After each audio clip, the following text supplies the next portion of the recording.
Welcome to another episode of Recover Loud. I'm your host, Mike Paddleford, and I recover loud. One of the greatest gifts of recovery is meeting great people along the way. I'm happy to sit down tonight with my friend, Marshall Mercer.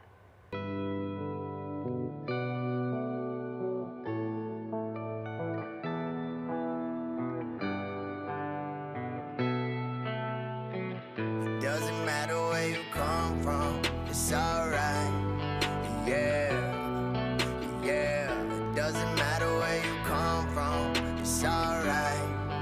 Yeah, it doesn't matter where you come from, it's alright. I came up from the bottom of a bottle with rebels and desperados. It was long days and hard nights, but I had to struggle for my dream, cause nobody else could see it. I was no one to turn to somebody with just a little faith. There's nothing I can achieve. Yeah, I was going the wrong way and then I turned right. But if I could be anybody, I wanna be me. Cause it don't matter where you're from, only matter where you going. Nobody giving me none, I'm placing a bet on myself and I'm all in. I got the mind of a broke man, mixed with the heart of a lion. I'ma keep giving my all cause that's just who I am. Yeah, I'm a different breed, sprouted from a gifted seed, turned into a problem child, that was just my destiny. Now I see the best in me, cleaning up my messy feet, wipe away my ego, then replace it with integrity. That's the man that I'm gonna be, son of Adam and born to Eve. Yeah, everybody mess up a couple times, why they trying to throw stones at me? I ain't no Superman, but I can see right through you. Cut me open, now you know I'm bleeding just like you. Before I started, yeah, I already can taste it. Now the only time I really dream is when I wake up. Anyone can do it, if you want it, go and chase it. You're the only person in the way, cause it don't matter where you come from. But if I could be anybody, I wanna be me, yeah, I just wanna be. I'm Marshall Mercer, and I recover loud. Welcome to the show, Marshall. Thanks for coming. It's a blessing to be here. Let me tell you, I almost didn't even make it. I ran out of gas before I got to exit 8, and lo and behold, I was standing here. I'm like, how am I gonna get to this show? I'm always late. I'm gonna be late for my funeral, and a cop pulls up. Normally, in the past, it'd have been flags, red light, but I'm a new man today, and you would never believe the police officer paid for me to get here. Yeah, that's awesome. That's so cool. Yeah, even he could see the importance of what this show is about and, you know, what your purpose is today. And, you know, one thing about you, Marshall, I've always noticed is you seem to have found your purpose and connection and organizing and recovering loud is really something. I think you found your niche. I used to be a guy that used to live in the shadows. My whole life was the shadows. I operated behind the shadows. My job was to be behind the shadows, not be seen. And when I found recovery, I should say when recovery found me, I was sitting in a 6x9 jail cell in Machias, getting ready to go back to do another 3 years of prison because I messed up again. I just got out of prison. I was out for 2 months. I overdosed and died again. Got back into hustling again.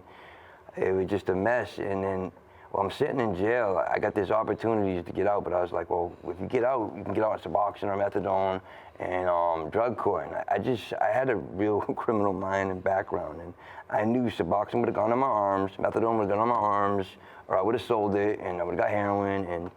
But that didn't happen. Another group came to me, a group that actually, which is where I found my pathway, and they offered me a new way of living, and it was different because men that I knew didn't live the way that these guys were talking about. We did different things. We glorified how we can get, how many women we can get, or how many cars we had, or just how many people we could beat up, or just anger, pain. It's just a mess. And these men were talking about this other way of life.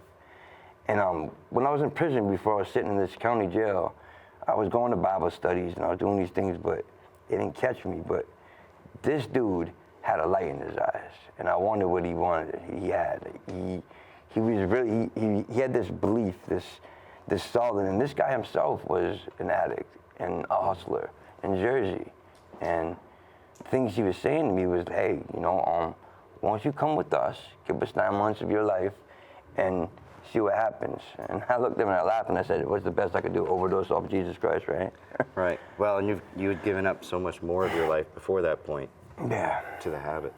I'm happy all the time because of the darkness I used to live.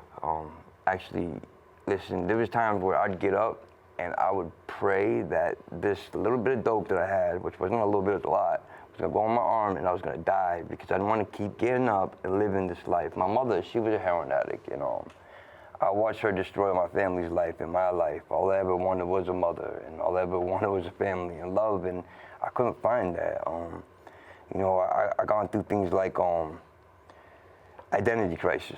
I grew up in a white family, and I was the only black person in a white family, which most of that family really didn't like black people. And my mother was kicked out of that family because of having a black baby and her drug habit. And although I wanted was love, but I couldn't seem to find it. I remember looking around the dinner tables and be like, why am I so different? Why do I get treated different? And I couldn't find that love home, but I found it on the streets, amongst a different element. And, you know, we look at these people that are hustling and doing all these things, gang activities, and we look at them like, bad people, but we don't really know what they're going through or why they are the way they are. And I got a first-hand taste of that. I mean, I had love in my heart. I only wanted a mother, but couldn't find it. And my home life was a lot of pain, hate, being beat, or whatever. So I found myself at an early age on the streets, and I found a community on the streets. A lot of people back then were homeless too, living on the streets, or their parents were abusing them, and we found ourselves in this little community in Lewiston, Auburn, just doing whatever we had to do to survive. And I wasn't doing drugs back then. I was smoking marijuana. I didn't really consider that a drug at the time. I still don't. LSD, maybe, a lot of acid. Anything to escape whatever I was going through. We didn't even like hard drugs. Like, all our parents did drugs. We hated drug dealers. We hated drug addicts. We hated the way we lived, so we robbed drug dealers. And that's what we did, just to justify our anger. And that led only to more hate and anger. So I had this crew I was running with, and I was selling a lot of drugs, and a lot of people sold drugs for me, and I didn't see my people doing drugs. I didn't see anything in the pain that I was producing. But what I did see was I wasn't living like I used to. My team was getting money. Our families were fed. Everything was good. But I didn't know that the same thing, the reason why I was doing what I was doing, to try to keep us from the element of using, that around me, everybody was really actually using. And I didn't see that because I was blinded by the money, by all these flashy lights, right? All these things. And then I found my best friend dead in my apartment. For drugs he sold for me, I saw blood on my hands, I started using for the first time, Started with crack and then cocaine and heroin. Came way late, but I didn't care. I had a lot of drugs and a lot of power, a lot of influence, and so for me it wasn't like I had a habit, right? I had so many drugs, it wasn't a habit. And that's when the darkness really came. There was darkness before that, but that opened up a whole different, even though I was going through all that pain and things I went through, there was still integrity left in me, Some kind of light that was guiding me. But when I opened up drugs, all that integrity went out the window. Everybody got robbed. People were really getting hurt. And people around me seemed to die left and right, not because of anything of influence, but because of the life we were living. We didn't know we were really walking towards death. And left and right, all my friends started dying around me. And at the end of it, I started using heroin. And that lasted about 8-9 months. And in that, the rest of most of my friends died. I ended up dying, and I ended up going to prison myself. And here's the thing. Even though I may have found my pathway in prison, prison is not what saved me. No jail cell. Nobody deserves to be caged like an animal. I met up with a buddy of mine, Doucette. He was getting ready to do 5 years in prison. I'm sitting here waiting to go to get trial.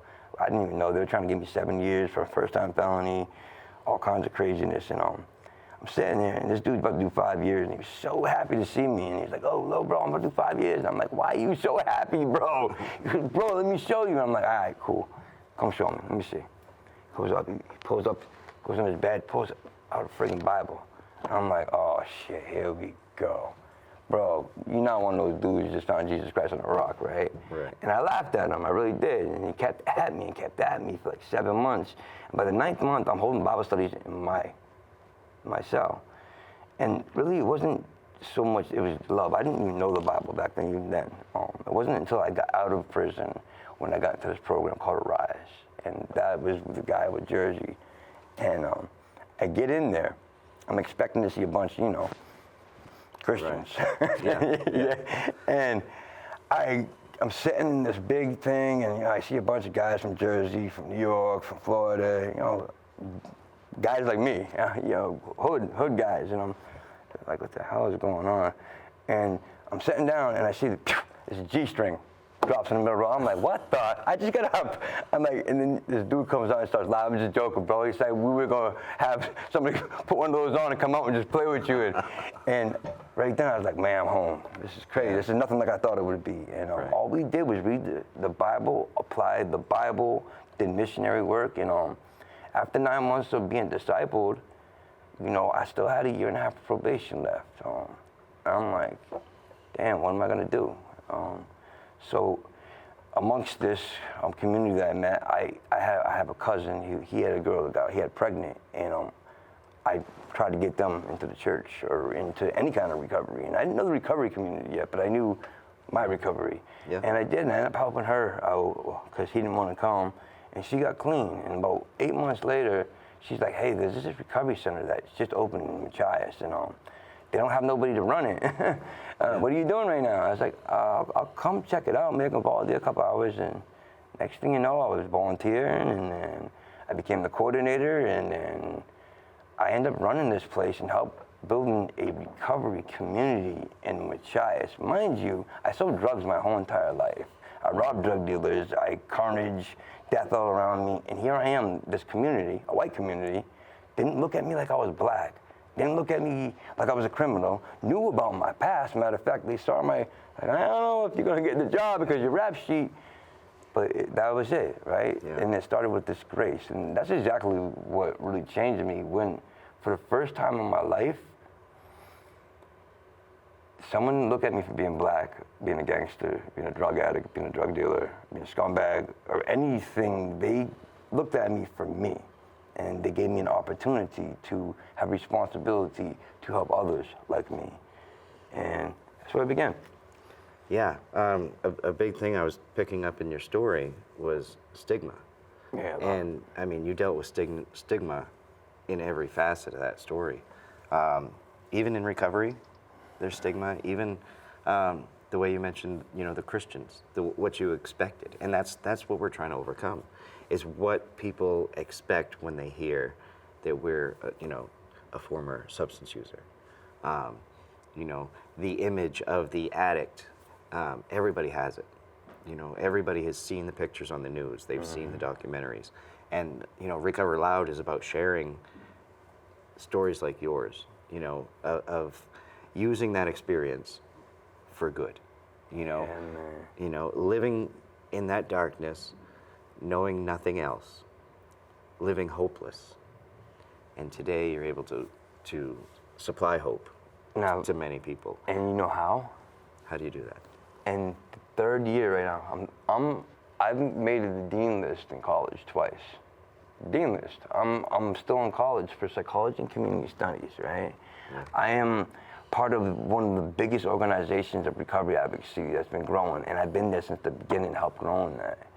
I am now part of another organization that spawned from that called the Maine IC, which is the Maine Inclusivity Caucus, which we're forming another caucus. And out of that, I've got Journey magazine. I mean, who would have thought, you know? I got people calling me from rehabs that I used to sell drugs to, that I used to sell drugs with, that I used to rob people with, saying, yo, Mob, my old name, that's not what I go by anymore. Yo, I saw you on Journey magazine, right? You found God. Yo, how can I come and asking how, right? And isn't that really the best part of this whole thing? Yes. Because those people, you know, we've lost hope for people when we were using. We lost hopes for ourselves. But when we can turn around and help pull those other people out, you know, it's it's a feeling like no other. Yeah, or if they see you. Right. Even if you can't reach out to them, they see you knowing who you used to be, and they're like, oh, that guy did it? Right. I can do it. And I see that. And that's the greatest gift I get to do what I'm doing now. I get to watch these dark lights in people's eyes come right alive. And that fills me every time, because it's like, I don't make a lot of money. Matter of fact, I'm not making money now. I volunteer my time, everything I do. Every money I get, I give it back to, I mean, shit. I didn't even make it here. Right. I didn't even make it here. But you were willing to come, you know, and so you felt the need to come, and you know, you wanted to come share your message. You know, one thing I've noticed about you, Marshall, over the last couple of years is you are everywhere. Oh, you know, you put yourself out there at every event. I've shared pictures in the intro of all the different events, and you know, you mentioned earlier how you used to stay in the shadows. I want to point out, you know, there's a lot of group pictures with you in them out there. Team's growing. And you are almost always in the back. But when it comes time to share and spread some hope, you're standing at the podium. You know, your advocacy, that's really important work. You know, getting people out of the darkness is important, but, you know, working on the supportive structure that these people are going to need when they find recovery. Yes. You know, that's important. What are some of the most recent advocacy projects you've worked on? Well, I mean, right now we're doing Good Sam, which Good Sam is really about, the expansion of Good Sam is about why are we all dying, right? Think about this. You got so many people dying in their houses because they're afraid to call to ask for help. Well, here's the thing. Drug dealers don't carry a gram of cocaine or a gram of dope. Mm-hmm. So when we're here in these houses and we're watching our friends die, we don't want to call and go to prison for 5, 20 years or whatever. We're afraid to go to jail, so we don't want to make a phone call, or we're afraid to put one of our other friends in prison. Right. And what happens is we end up losing friends, man. And so that's one thing we're going through. Also, Inclusivity Caucus is about marginalized communities. For a long time, we've had our voices silenced, my friends. The marginalized community, think about here. We got this money that's coming in that may be helping a fraction of us in recovery. Well, think about that fraction that's in recovery that's marginalized. What we need to do is come to the table, and regardless of what biases or wherever we stand, and let's just talk about it and learn from one another, because I may believe in what I believe in. It's not going to take away from me hating the next person and trying to understand, well, why you do what you do or believe in what you believe in. Maybe we can grow together, not necessarily try to get you to change over to me or me over you, but let's understand one another. Where does this drive to lift others up come from? I mean, you described your life as a person who wouldn't have cared about other people and what happened. What's driving you today to recover loud and support others? When I died in 2014, I ended up in this place that was green, and there was a tree, and there was people surrounding this tree. I didn't even know I was dead at the time, mind you, and they had no faces. And when I woke up out of that, that reminder of those things really stuck with me. When I got saved in Arise, similar thing happened to me. I was, you know, we talk about this experience of being born again. Well, I didn't hear the birds. I didn't see smiles. I didn't see green light. I didn't see the sunshine, even though it was summertime. But I was walking out to do my first job after 5 months of really getting into work, really going out and for the first time, not caring about myself, but caring about others, helping others. And the same thing happened to me. This little squirrel ran by me, went up a tree, and I saw the green leaves. I saw the blue sky, and then the birds. They sang. I felt the feeling of grace, that I was forgiven, that I am no longer the person I used to be, because therefore, if any man be in Christ, he's a new creature. Old things that be, and behold, all things have become new, and I become new. And this is the thing, right? Just like you said, I hated. I didn't care. Everybody was out to get me. Something was different. I couldn't hate no more. That hate, I couldn't hold it. It was replaced with this love. Sacrifice is, I read about this man, his name was Yeshua. he said he sacrificed his life for me way before any sins that I even knew I was going to do. Right. And it made me start thinking about all the things that I used to do. I used to be about myself. Let's just think about it. Like alcohol is dope. Yeah, I'm going to give you a free gram. Yeah. Am I really a friend of you? I'm giving you something that's going to destroy your life. Right. Or I'm going to pay your bills for you so you don't have to do nothing. I'm going to keep you lazy. Just depend on me. I'm going to do all these things with all this great money I had. But did I ever really help my community out? Did I ever? No, it was all about what I looked like. Right. As this image that didn't even exist. Gangster or whatever. It was a lie. But I had a true purpose now. That was what I was looking for. Mm-hmm. I was looking for a purpose in life where I could exist and just serve. And really what I found love doing was service. Yeah. I spent my whole life serving the devil and watching my friends die. So I felt like if I did that much and I put that much into the hustle, I'd be damned if I'm gonna put anything less than that into what I do in this game. So I made a commitment to myself that I was gonna spend the rest of my life serving the people that I helped destroy. I, for one, am grateful for your decision to put down the substances and to reach back and help others and be an advocate for all of us out there, and being loud and going to the State House and going to Vegas, and teaching others. Vegas. I can honestly say I believe that you were built for this very purpose that you're on in this journey, because you are reaching people. People respond to you well. You're getting, you're putting yourself out there and you're being vulnerable and you're showing, all those people, even though it got that bad for me, I can still turn it around. And, neither one of us are young. And, we've only been doing this for a short time, but it's never too late, Say that again? It's never too late. It's never too late. And you heard what he said, right? I don't know where the camera is, but listen, it don't matter where you are in recovery, or if you're not even ready to find recovery, whatever recovery looks like to you. If you're still using, if you're still struggling, there is a community out here that loves you, and that is here for you, and that is ready to respond in any direction of capacity. I see all my friends that are gone. Even though they're gone, they're not. They're here. They're with me.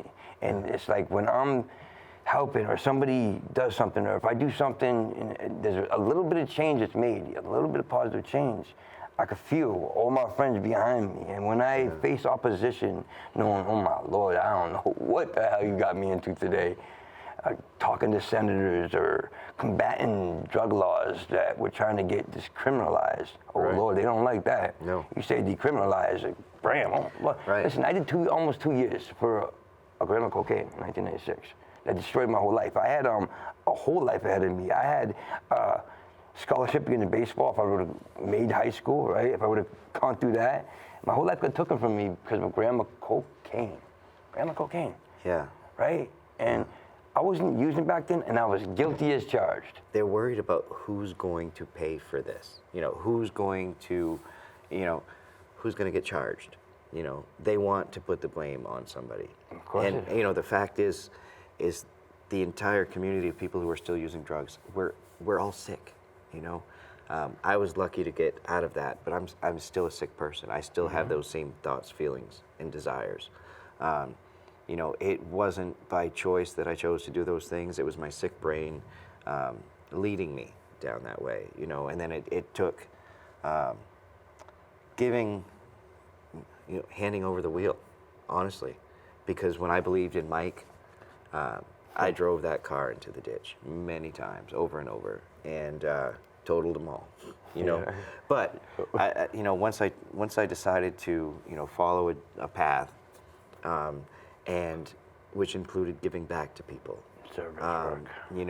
Service is one of the best ways to keep me going on my own personal journey.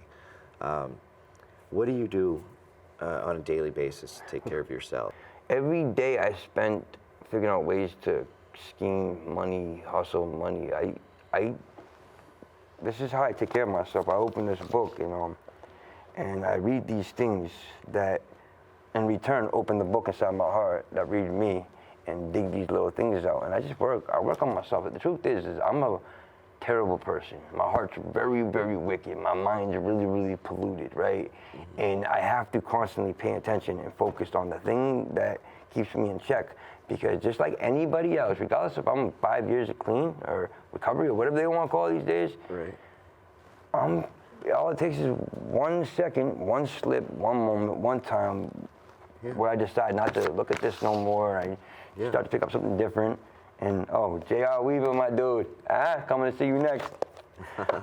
Yeah, and you know, today we get to do these different things. I was on the Recovery Revolution podcast, and you're coming up on it soon. Yeah, no, just people like that. We get the chance to mix and mingle with recovery rock stars all over the place who've been in hell, who made it out. So it's like when you see, forget seeing me. I love seeing other people. Like just, I'm like, yes, there's more of us. Yeah. Recover out loud. And nothing against anybody who wants to be anonymous, but anonymous kept us dead, kept us dying. We couldn't talk about our problems. We couldn't talk about our feelings. Hey, men ain't supposed to talk like that. Yeah. Well, and when people stay anonymous, you don't know who's doing it.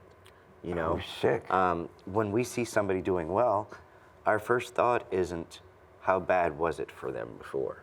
You know, what did they do to get out of the darkness? You know, that's not all right. So unless somebody's volunteering that information, it's hard to even know, you know, what their struggles even looked like. And, you know, that's what the point of this show is, to show that, you know, we did struggle. I still struggle daily. I've got my program, I have to work it. I'm one bad decision away from being in a box. The people out there every day still struggling. I'm reminded of the struggle. You know, the substance use problem in our country hasn't gotten any better.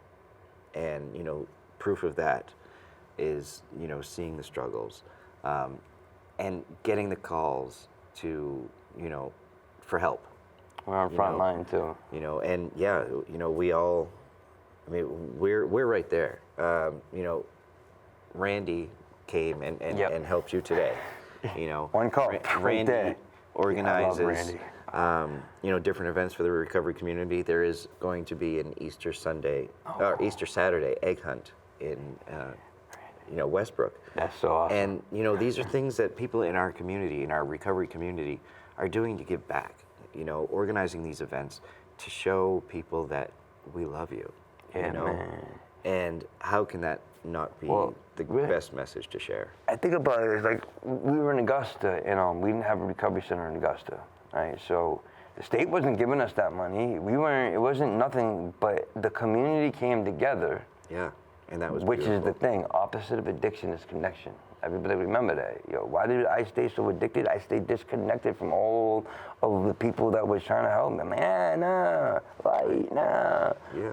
But when we're connected, the things that we can do, we have this arc in Augusta because a community came together and we went out and we fundraised it. And all it takes is one person. I think what if my life didn't change? What if, you know, somebody didn't show me love, a community didn't come help me? What would I be doing right now if nobody showed me care or even gave the time to give a shit about Marshall Mercer? That's what it is, too. My whole life I was mob. I was part of this clique or that clique, but I was never Marshall until I was almost 40 years old. I didn't even know who Marshall was. Half my friends didn't even know my name.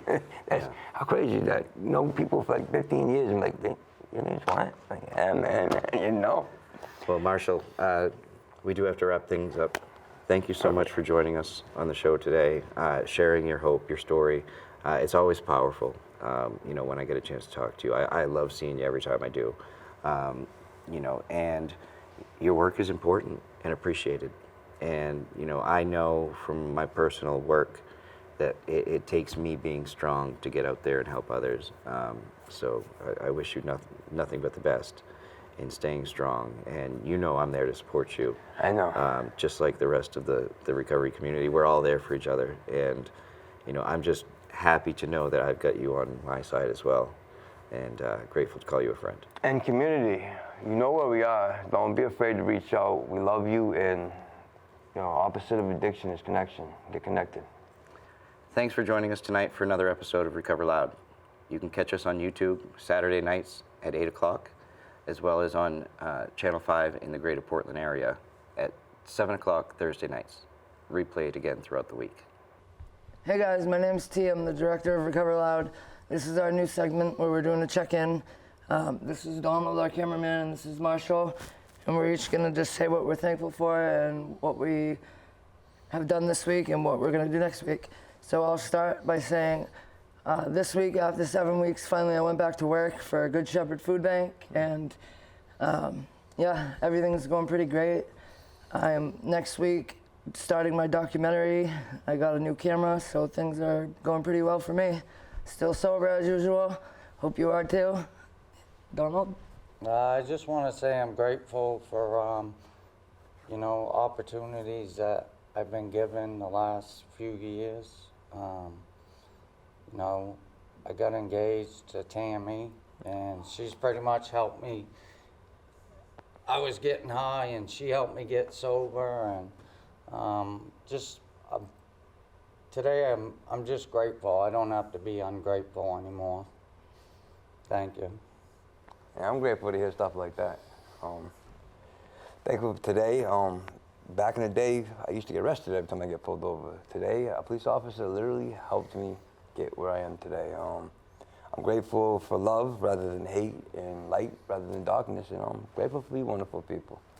Shalom. Like myself, Marshall, I mean, I had an interaction with the police this week, and it was the first time I didn't get arrested either, so that is amazing. So It's awesome. such a great feeling. Anyway, guys, thank you for tuning in to Recover Loud, and come back next week. We'll be sober, and so will you. Recover Loud, everybody. Like snort.